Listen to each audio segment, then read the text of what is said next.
dari unsur masyarakat Maluku, baik itu Muslim maupun Kristen. Pada hari ini kami mendatangi Polda Metro Jaya dalam rangka membuat laporan polisi tentang dugaan tindak pidana penghasutan dan provokasi yang diduga dilakukan oleh saudara Ade Armando dan Permadi Arya melalui media sosial. Karena itu kami ingin menyampaikan beberapa tanggapan dan pandangan sebagai berikut.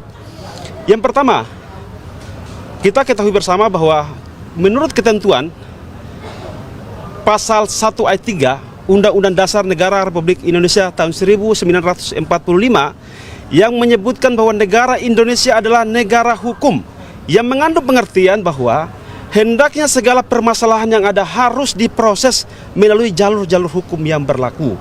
Karena itu kami sebagai warga negara yang taat hukum dan punya kesadaran etis datang untuk melaporkan saudara Ade Armando dan Permadi Arya dengan harapan agar mereka diproses melalui jalur hukum yang berlaku untuk memberikan keadilan, kepastian berkeadilan dan kemanfaatan untuk seluruh rakyat Indonesia.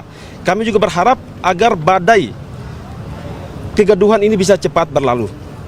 Nah, yang kedua, perlu saya sampaikan bahwa akibat atau dampak dari potongan video ceramah Bapak Yusuf Kalla pada saat ceramah di mimbar Masjid Kampus UGM yang telah dipotong ya, dan kemudian didistribusikan atau ditransmisikan oleh saudara Ade Armando melalui channel YouTube Cokro TV dan akun Facebook Permadi Arya, itu menimbulkan kegaduhan dan keonaran yang nyata di ruang publik maupun masyarakat. Dan hal itu telah memantik pandangan negatif, rasa kebencian dan permusuhan dari saudara-saudara umat beragama tertentu untuk menyerang kehormatan dan martabat Bapak Yusuf Kalla. Bahkan mereka ikut menyerang agama Islam, Al-Quran dan Nabi Muhammad Rasulullah SAW. Saya hakul yakin bahwa kalau video itu diposting dalam keadaan yang utuh, tidak dipotong-potong seperti yang kita lihat gaduh sekarang, maka masyarakat tidak akan terkontaminasi, masyarakat tidak akan ya ikut terprovokasi dengan video semacam itu. Dan yang kami perlu sampaikan bahwa ketika persepsi atau paradigma masyarakat terbentuk secara negatif karena mengkonsumsi referensi video itu sebagai kiblat informasi, maka ini berbahaya ya, khusus untuk kami masyarakat Maluku ya. Dia khawatirkan ya, mengingat memori kelam dan trauma kolektif orang Maluku yang dulu pernah terseret dalam arus konflik komunal yang sangat deras. Dan kami perlu tegaskan bahwa kalau seperti itu, maka dari konteks video yang dipiralkan oleh Ade Armando dan diduga Ade Armando dan kemudian Permadi Arya, itu sudah memenuhi unsur niat jahat atau mensreah. Jadi apa maksud mereka memotong video itu? Jadi kalau mereka mempublikasikan secara utuh, otomatis video itu dipahami secara komprehensif, tidak kehilangan makna substansi dari ceramah itu. Tapi karena dipotong menjadi gaduh. Yang ketiga, perlu kami tegaskan bahwa dengan potongan video ceramah Pak JK yang diposting, kemudian disertai dengan narasi penghasutan, provokasi, manipulatif, provokatif, dan konfrontatif, itu membentuk persepsi negatif masyarakat di ruang interaksi sosial masyarakat. Saya memberikan contoh misalnya, beberapa media lokal di Maluku memberitakan permasalahan ini, itu telah membuat masyarakat umat beragama di Maluku itu terbelah dalam memandang permasalahan ini. Ada saudara-saudara kita, saya kasih contoh misalnya yang Muslim, menganggap bahwa Pak JK itu adalah seorang arsitek perdamaian yang punya andil dan kontribusi nyata untuk mendamaikan konflik komunal antar umat beragama saat itu. Sehingga apa yang disampaikan itu bukan penistaan agama, tetapi menyampaikan tentang refleksi historis, menjelaskan fakta sejarah sebagai seorang pelaku sejarah. Tanpa Pak Yusuf Kalla tidak mungkin ada namanya Perjanjian Malino 1 dan 2. Itu buah andil dan kontribusi besar bagi masyarakat Maluku dan Poso. Nah, ini yang kemudian kami perlu sampaikan bahwa jangan sampai ya potongan video itu berimplikasi pada kehidupan sosial bermasyarakat kami orang Maluku. Jangan sampai ekosistem pluralisme, multikulturalisme, dan toleransi antar umat beragama yang kami selama ini rawat dan melestarikan dengan baik, itu pada akhirnya dapat dirusak dengan narasi-narasi fitnah seperti itu. Yang kelima, kami berpandangan apabila narasi yang disampaikan oleh Ade Armando yang disertakan dengan video itu menjadi utuh, maka masyarakat itu tidak terprovokasi. Karena mereka sudah memahami benar apa yang disampaikan Pak JK itu tidak sebatas narasi sepanggal itu yang menyatakan bahwa kenapa konflik itu didasarkan kepada agama, atau kenapa agama itu menjadi konflik seperti Poso dan Ambon. Beliau perumpamakan seperti itu. Lalu kemudian di situ beliau menyatakan bahwa karena kedua-duanya berkeyakinan, berpandangan Islam maupun Kristen membunuh atau dibunuh atau menewaskan itu masuk surga sahid. Tetapi kemudian dalam akhir ceramahnya Pak JK membantah dengan mengajukan sebuah pertanyaan kritis, ya, bahwa di mana tunjukkan kalau ajaran agama Islam dan Kristen itu mengajarkan membunuh orang yang tidak bersalah itu masuk surga.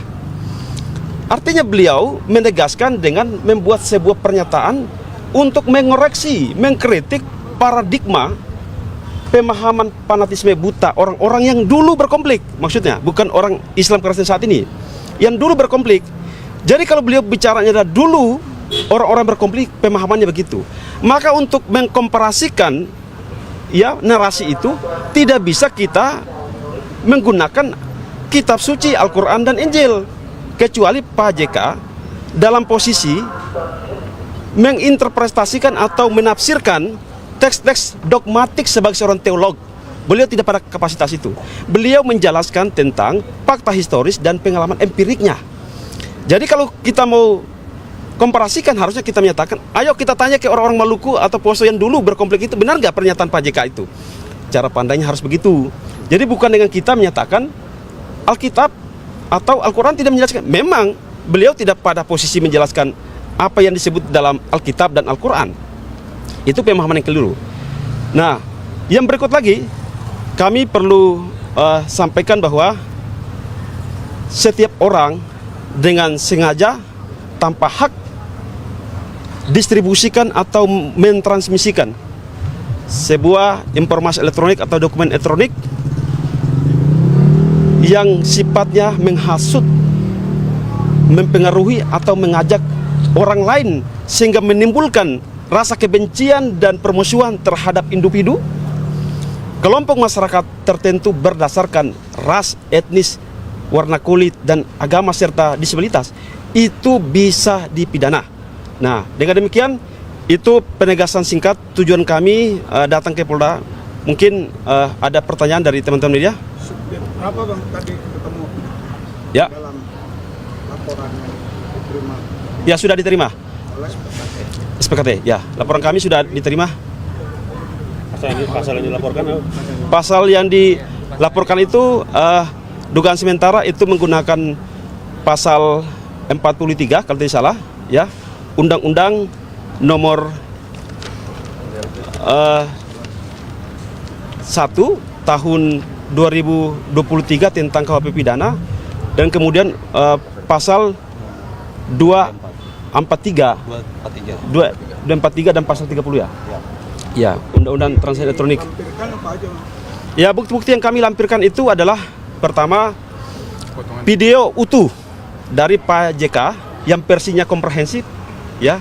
Kemudian potongan video Ade Armando di Cokro TV, potongan video Permade Arya di akun pribadinya Facebook, disertai dengan komentar-komentar dari para netizen yang ikut berkomentar di dua akun itu yang menyerang agama Islam, Al-Quran, dan Nabi Muhammad. Jadi yang kami sesalkan itu bahwa ternyata efek atau dampak negatif dari postingan potongan video tersebut itu membuat orang-orang bukan hanya menyerang dan menghina Pak Yusuf Kalla, tetapi ikut menyerang dan menghina ajaran agama Islam, Nabi Muhammad, dan Al-Quran. Nah, ini yang kami perlu mau mengkelirkan, sehingga kami berharap keduanya dipanggil, diproses melalui jalur hukum berlaku agar kegaduhan ini cepat bisa berlalu. Pertanyaan spesifik apa yang dilontarkan Ade Armando dan Permadi yang dilaporkan? Pertanyaan spesifik dari Ade Armando dan Permadi, yang mana video yang spesifik, kalimat yang mana? Jadi kalau di Ade Armando itu pertama lebih kepada potongan video yang ditayangkan awal sebelum mereka membuat pembahasan. Tapi yang kedua kemudian dia semacam mendaur ulang narasi antik tahun 60-an tentang peran dan kiprah Pak JK yang diduga dulu ikut melakukan ya pembakaran terhadap rumah-rumah ibadah. Itu dia mencoba untuk mendaur narasi itu. Menurut saya ini sudah narasi usang dan tak pantas dia menjadikan itu sangat sensitif. Jadi ini artinya memantik kemarahan orang-orang umat agama tertentu terhadap Pak JK semakin besar itu karena narasi ini daur ulang lagi. Harusnya mereka fokus untuk mengomentari dan mengkritisi ceramah dari Pak JK di waktu UGM. Nah, itu yang kami soroti dari situ. Kedua, kalau Pak Permadi Arya itu tentu dia hanya buat potongan video sepanggal ya, dan itu dia mau mencoba menafsirkan sendiri. Menafsirkan bahwa seakan-akan dia menyudutkan Al-Quran. Jadi dia mengkomparasikan dua kitab itu. Ternyata di Injil itu hanya menjelaskan tentang bagaimana kita mengasihi musuh. Sementara Al-Quran itu seakan-akan memerintah tentang permusuhan. Nah, dia bukan mufasir, bukan seorang muhadis, bukan ahli Quran dan hadis yang bisa menafsirkan ayat Al-Quran. Itu berbahaya loh. Nah, ini yang kami perlu ingatkan bahwa kita sebagai warga negara Indonesia yang baik perlu ingat tujuan daripada Undang-Undang ITE itu lahir itu supaya kita menjaga ruang digital Indonesia itu sehat, bersih, produktif dan berkeadilan. Tetapi orang-orang ini tidak mengerti, tidak paham. Nah, itu yang kami datangi Polda ini tujuan supaya mereka bisa mendapat pembelajaran, mendapat hikmah dari situ bahwa negara Indonesia menjamin kebebasan setiap warga negara menyampaikan pendapat secara tertulis dan lisan, tetapi tidak seenaknya masuk pada ranah yang paling sensitif. Terakhir saya ingatkan, kalau kita menggunakan standar ganda, berpikir untuk misalnya konten ceramah seperti itu kita menyatakan itu penista agama. Lantas bagaimana dengan para tokoh-tokoh lintas agama yang duel argumen, pertengkaran konsep, berdebat sengit seputar wilayah-wilayah keyakinan masing-masing? Apakah itu bukan menista agama? Kalau pendekatan yuridis normatif undang-undang itu sudah menista. Tetapi apakah semua permasalahan semacam itu kita bawa pada ranah penegakan hukum? Jadi itu kembali kepada masing-masing menafsirkan.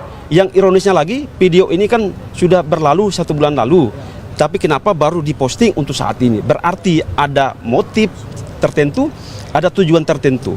Nah, ini nanti mereka bertanggung jawab untuk menjelaskan kepada publik tujuan mereka apa sebenarnya.